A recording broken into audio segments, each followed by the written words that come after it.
So welcome everybody to the first in a new monthly experiential workshop, and it's taking place here at VWEC, Virtual World Education Consortium.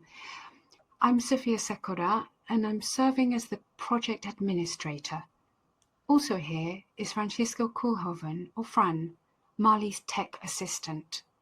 As mentioned in the announcement, please have paper and coloured markers available for the hands-on portion of the workshop. Before getting into the session, Fran will provide some additional information.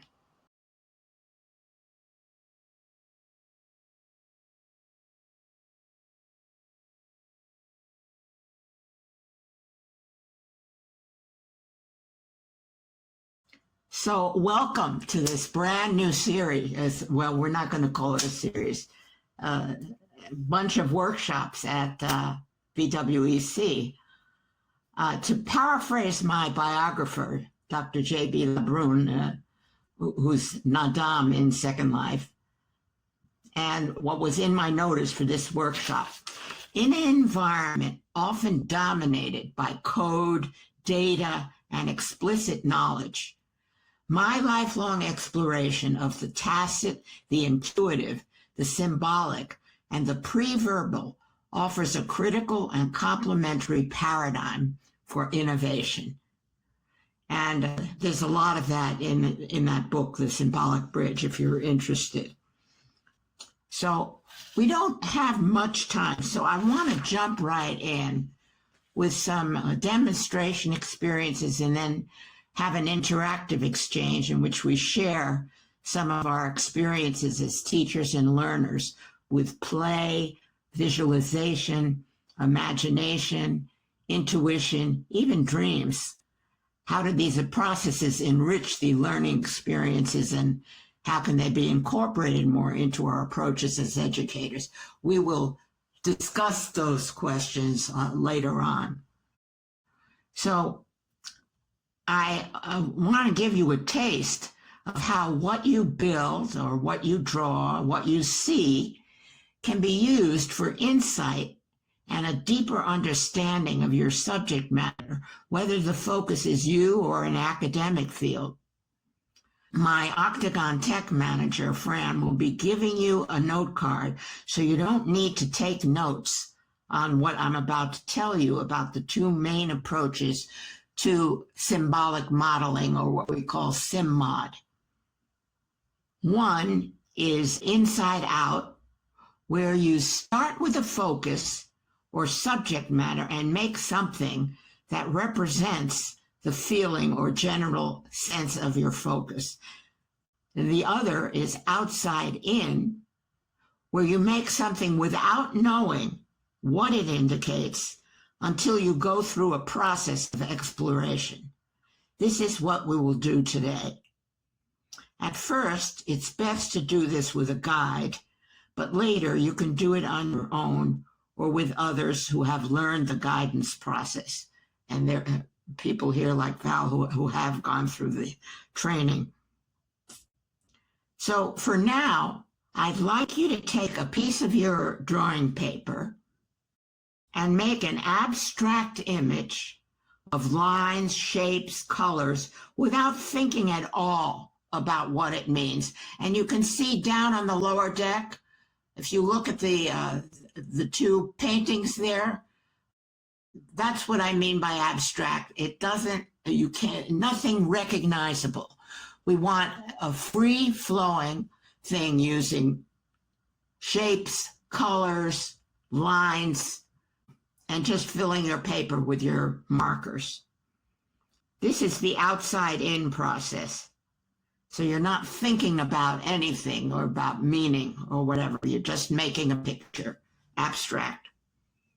Then I'll demonstrate with what you see on the deck. So I want to give you a minute or two to work on your drawing. And by the way, this has nothing to do with making good art, where you're just putting visuals on a piece of paper. Okay, I'm going to stop you wherever you are. You probably have something on the paper, even if it doesn't feel finished to you. And I'm going to go down to this lower deck and talk about the stuff that you see here. Now, you're welcome to come and sit in some of these seats down here so you're closer to this stuff. Or you can stay where you are and use your camera. Yeah, it would probably be easier for you to see what I'm talking about if you're down here. So I've put out a build and 2 paintings, and the one on my left here is by Seif Elfenbein, with whom I did Second Life groups for many years until he left. And the one on the right is one of mine, which is the one I'm going to be working with today. Most of the sim mods we do in Second Life are builds. And so I did a little build here so that I could give you a demonstration of how this process looks. And then you can apply it to your own drawing or even use one here. So we're doing outside in today, but you can play later with a focus, either how to enhance the experience of students with literary, historical, scientific insights, or to do a self-exploration. It can really work in any kind of field that you want to explore.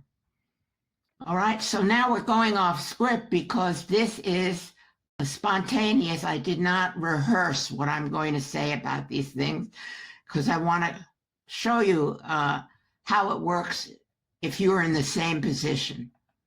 And I do want to say, not to interpret my things for me, but if you have ideas for yourself, you can certainly jot those down. Okay, so I'm going to start with this build.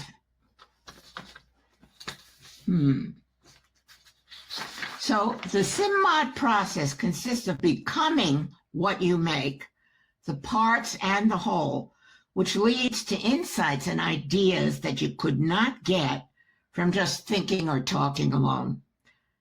I'm not interpreting larger meanings as I go through this process, just describing the visuals and the feelings connected to them.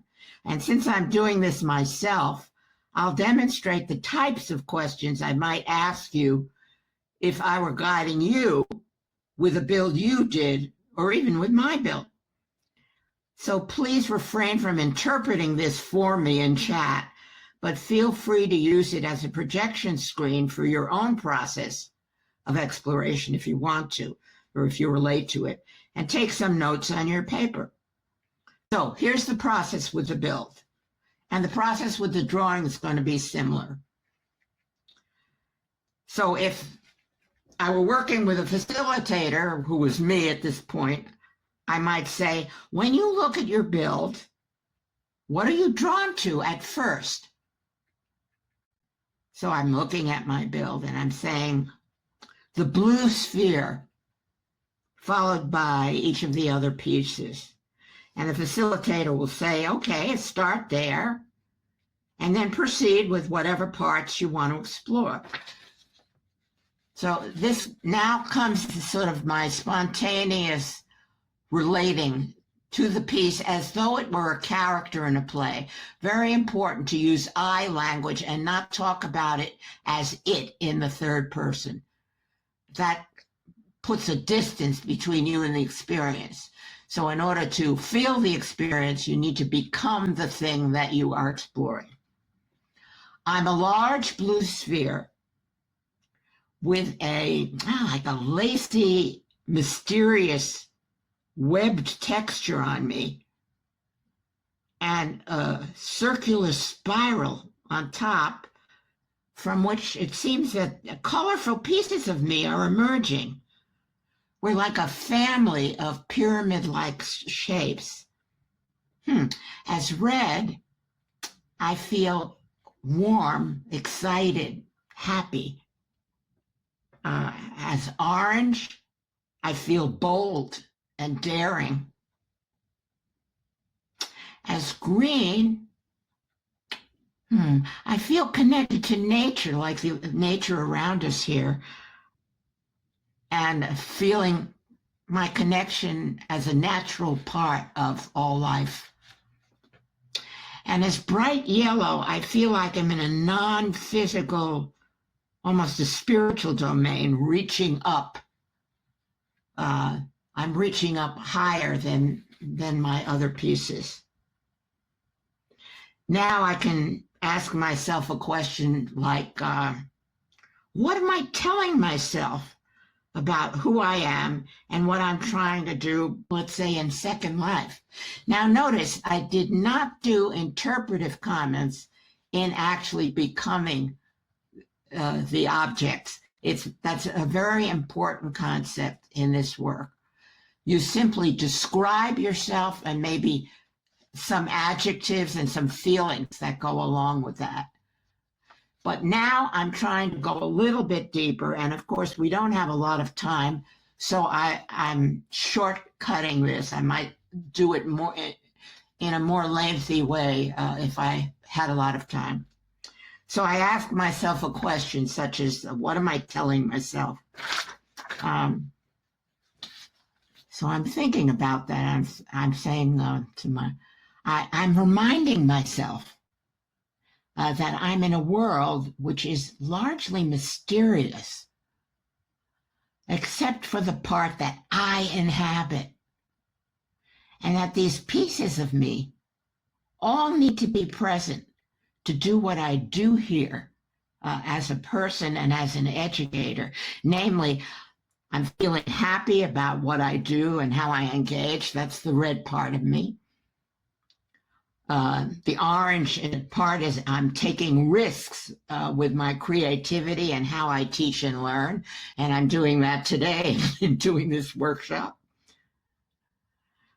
The next part, the green part, let's see, I'm remembering my energy connection to the natural world and its representations here in Second Life. And how that is inspirational for me. And then that's this yellow part. I'm maintaining a connection to the highest spiritual aspirations that I can reach of being in this virtual world. I'm also reminded in just looking at this whole thing of me that I'm part of a communal group and can see all these pieces as all of you and all of any group of which I'm a part. And that together, we can and do create a colorful world of educators and learners. Okay, so that gives you, hopefully, a feeling of the process. I have to go in the chat and see if you have any quick comments or questions. Well, I'm an irregularly shaped central part of my drawing, and I'm pink. I feel warm, and I'm seeing that as I move up to the center as pink, I become much more vivid, and I kind of feel like a heart. I feel very warm.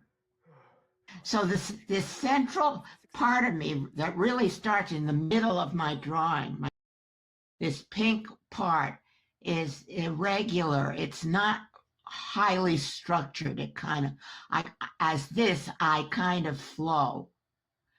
I flow until I come up to this central part of me, which is a much more intense part right in the center of me. And I'm tapping on my chest as I say that. So this is heart related in some way. My heart is in this. My heart is in this. That brings tears to my eyes.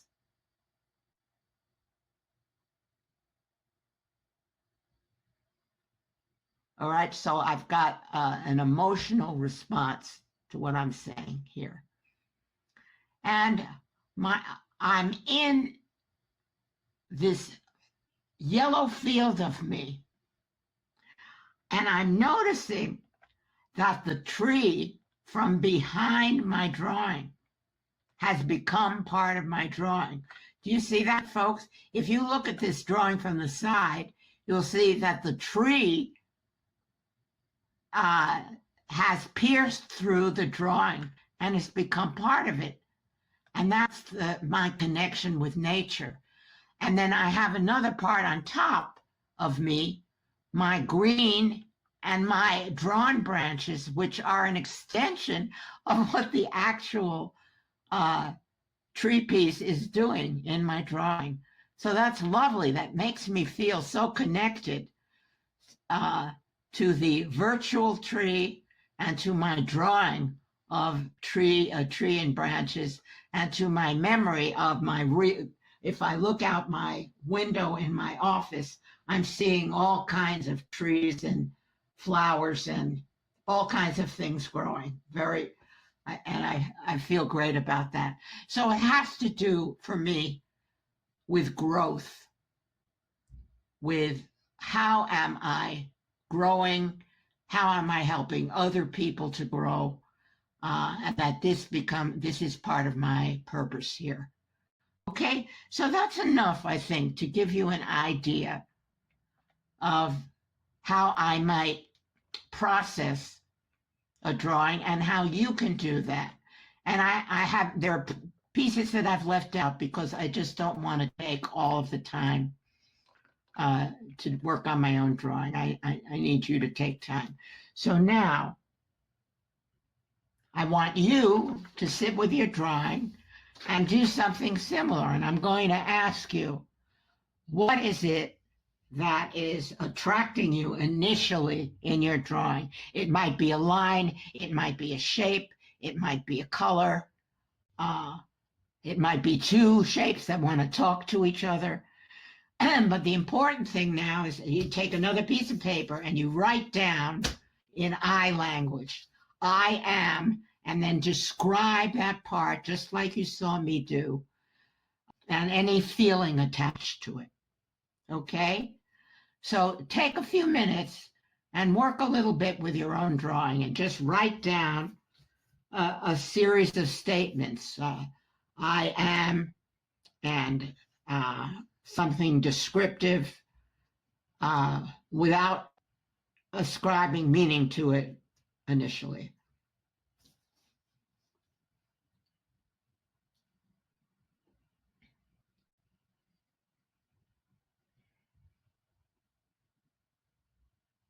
Describe yourself as the line, as the shape, as the color.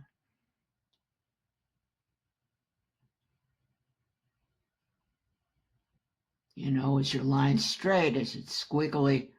There are different things too to notice. For instance, you remember that I said about my pink part that I was an irregular shape. I was not on a grid of straight lines. And this is going to have some meaning for me later on.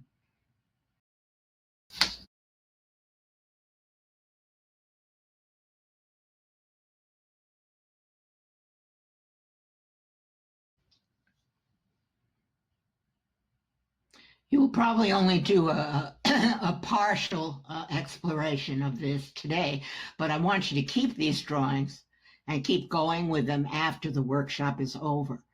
And the other thing I want to tell you is that you can come back to the same drawing and have a completely different experience in a different time. That's why I can use a drawing that I did a year ago and have it have completely different meanings now. So these things are dynamic, they're not static. Same thing with any build you make, you can save it, come back to it later. Okay, I want to hear from you in chat whether you have enough, whether you've done enough for now that I can move on to the next part of the workshop. When I've done this before with people doing drawings at home, I've often had them upload drawings and play with them in here. But our time is quite limited and I want to make sure to hear from you. So what I'd like to suggest is that we all go back up to the upper deck and sit in a circle and do a little bit of sharing about this process. So I have a question, which is, what was that process like for you? Both in making the drawing, like particularly watching what was going on internally, what you were telling yourself about the process. What was it like actually getting something down on the paper? And then what was it like for you to do a little investigation of becoming parts of the drawing? So the floor is open for you to share whatever you would like about it. I'm particularly interested in hearing from the people who've never done this before. We've got a few people who are experienced in this, but most of you are not. So if you can, please use your voice. Otherwise, just put your comments in the chat. Hi, Nadaam. Gosh, I'm sorry that you missed the whole experiential part of this. Nadaam is the author of The Symbolic Bridge, the book about my work. And I've also played with him here with symbolic modeling. So I'm really happy that you can be here.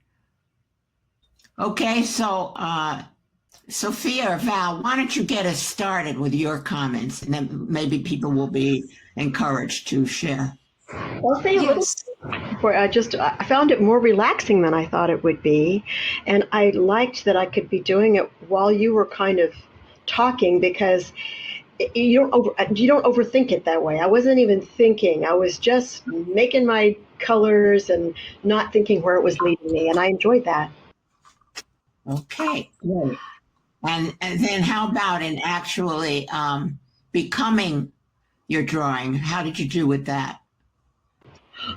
Once I started getting everything kind of colored in, and I only had 3 crayons at the ready, so I kind of overlapped the colors. And then when I started doing that, I heard you saying to pick something that you noticed, and right away I picked something, and it started to bring some meaning to something that I had no intention of even thinking about.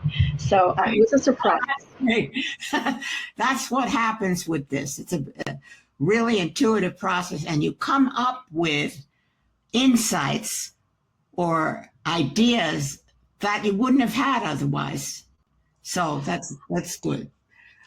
I'd like to share that I found actually there was something very reassuring and empowering about this, because at first it was just a few shapes on a piece of paper, and it was when the first stage of only becoming these lines that were moving around, and when I said, like, I am these lines that seem to bounce around, and then in the more interpretive bit, it felt like there was a picture as a whole that really reflected something about my life at the moment.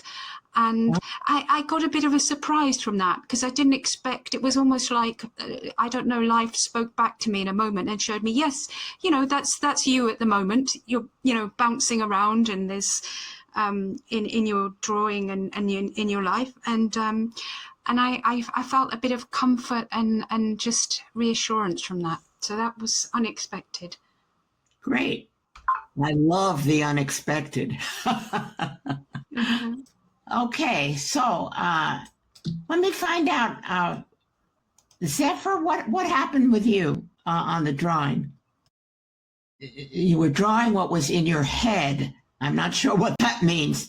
Were you able to stay away from interpreting while you were drawing and just put down colors, forms, and shapes on the paper without ascribing meaning to it? Yeah. Sometimes it takes a little bit of practice to do that, to keep what would be called beginner's mind, just empty mind, and just let your hands do the work. But as you practice, you can get better at not thinking about what you're drawing. And were you able to come up with some new ideas for yourself? Wonderful. I'm very glad that you had many new ideas. Okay. So more sharing? Lily or Mimi? Your mind tends to be a tempest. Yes. Well, this is a good way of focusing in, and just staying with what's right in front of you. Yes. So for you, doing a build might be a wonderful way of doing this.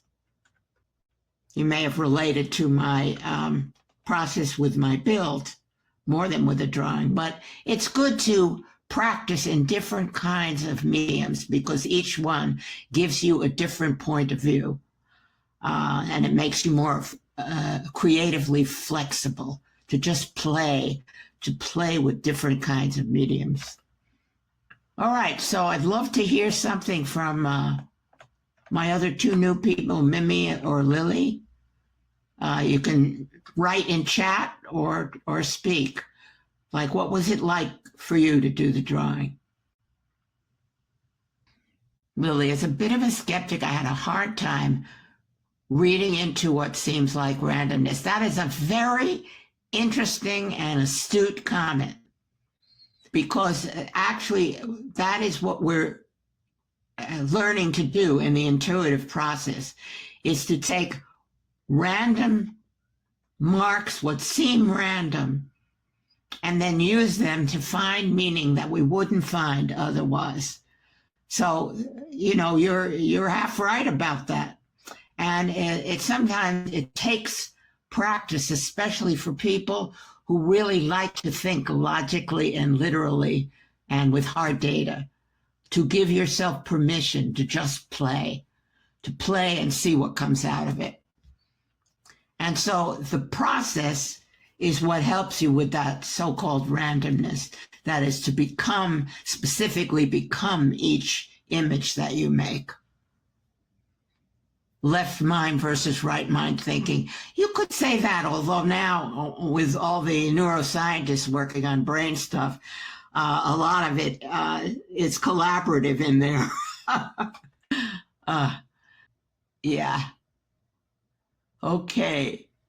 All right, thank you. I'm glad you made the comment because it helped to clarify that, yes, it does feel random, but we're really dredging up stuff from the less conscious part of our apparatus to our primary process of consciousness, of the things that we are actually identifying and thinking about. Brain didn't get the memo. Oh, you're a neuroscientist. Wonderful. Wonderful. Okay. Well, I hope that in some way it makes sense to you that by using what we might call as an oxymoron, serious playing with things that don't seem to have make much sense at first, and then honing in with focused questions as a way of using what we make to give us new ideas. That's the basic idea of this. All right, any other comments that people want to make about this, the process with the drawing? Just wanted to ask, Marley, does it make a difference to have just a few colors, or does it take away if you don't have colors? And if you have a ton of colors, would it be too much?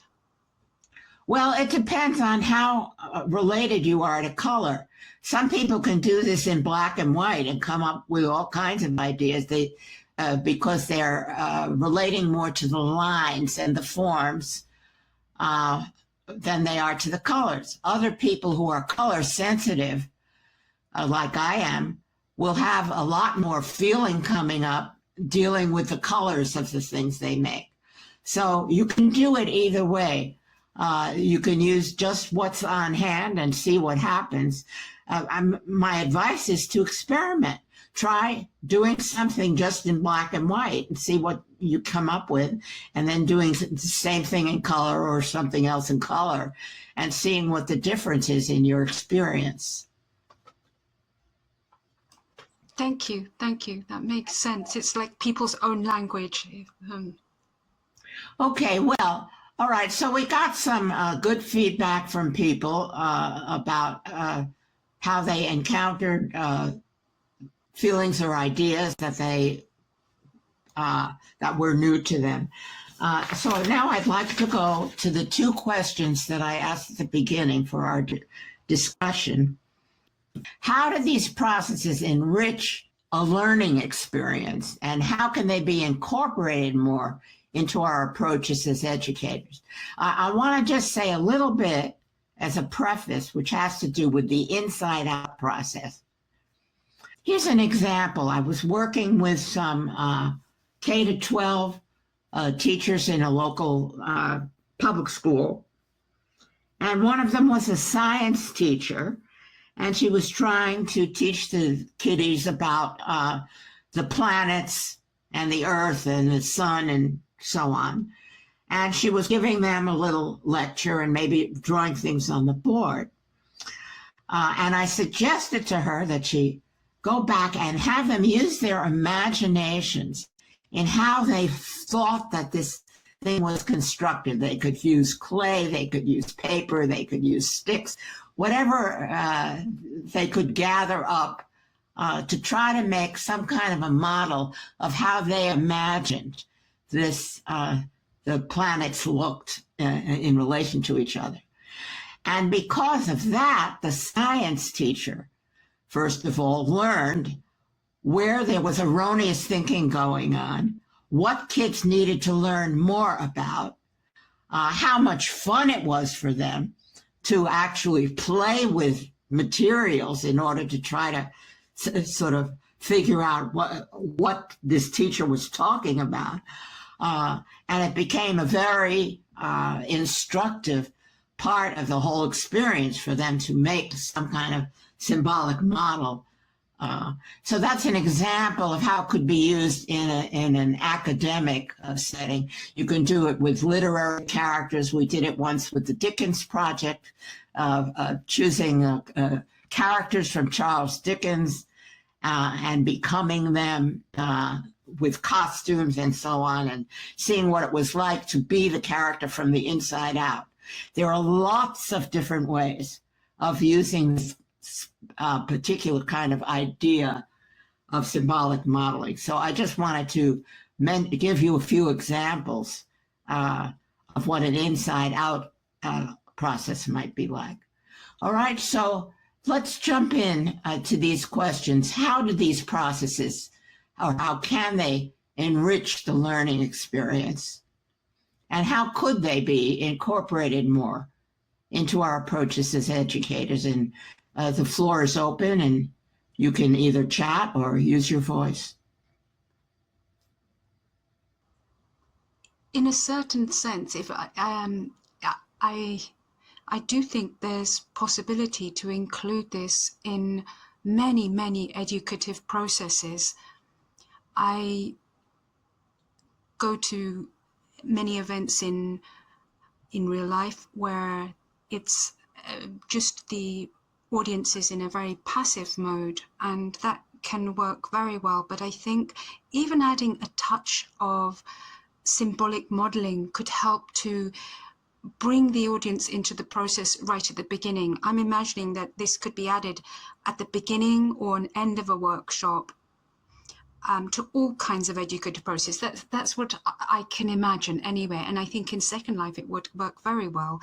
The educator could just bring an element of what they're doing and invite people to step into that world or into that process using just a couple of prims or perhaps something a bit more elaborate. Okay, thank you. Max says, I think it's interesting that starting with a random process can turn out to be informative. Yes, that's the whole idea here. And you know, it's like what JB said at the beginning of our book, that so much of the educational process is, you know, is based on dealing with driven data and explicit knowledge, and when you help open people's imaginations like that science teacher did, it helps both the teacher and the learner find out more about how people construct their thinking and what the teacher might need to do to give more information or explanation to the kids, even in working directly with their models, you know. So it could be at the beginning or end, Sophia, or it could be a part of the educational process to actually work with these symbolic models in some way. Who else could say something? We only have a few more minutes. Zephyr, which way is the flow? The pictures to our thoughts, or are we projecting our thoughts to the pictures, assigning meaning to the randomness? Interesting. What do you think?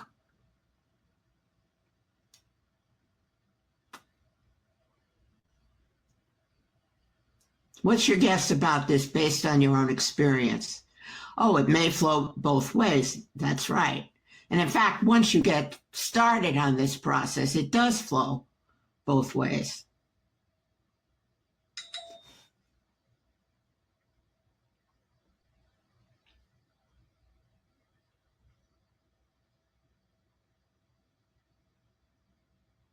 What does our neuroscientist have to say about this whole project? It all depends on what part of your brain you're activating when you draw, because a good way to describe it is when we speak, we activate the language part of our brain. It's a very rational, mathematical part of our brain. But when religious fundamentalists do things like speak in tongues, they're activating their more creative sides. Oh, that's an interesting example, yeah. So if you are engaging in art that is more random, then the art is informing your mind. But if you're actively engaging in the art you're producing, it's the mind informing the art. All right, so Zephyr, you intuitively got onto that with your question. Like it can flow either way, depending. Did you feel like there was any difference between the way I processed my build and the way I processed my painting?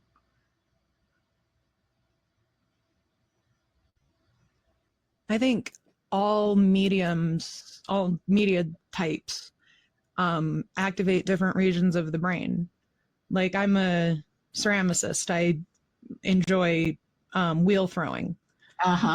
And it activates a lot more muscle memory than some other creative art forms. It's a very physical art form. You have to use your whole body to shift the clay. It's very heavy.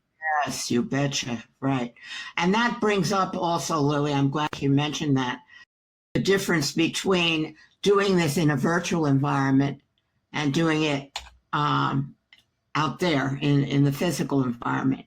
So out there, you add the kinds of things you're talking about, the physicality of whatever it is you're doing.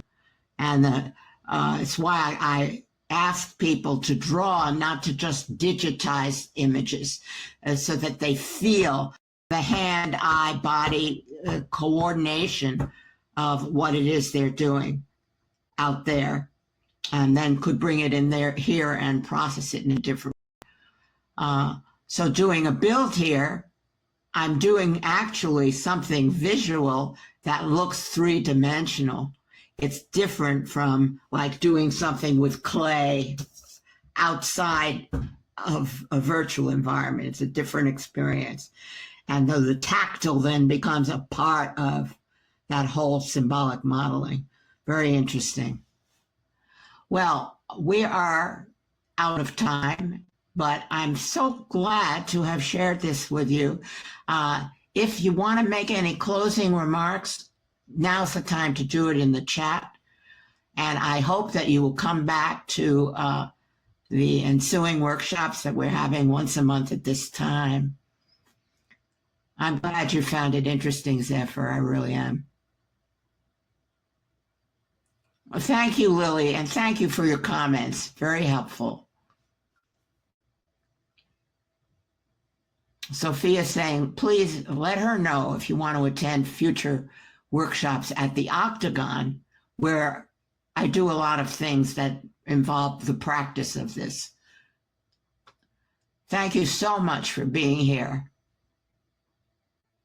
And I also hope that some of you clicked on the book cover, because you can get the link to the book, which has a lot of examples that JB put in of how I do this kind of work.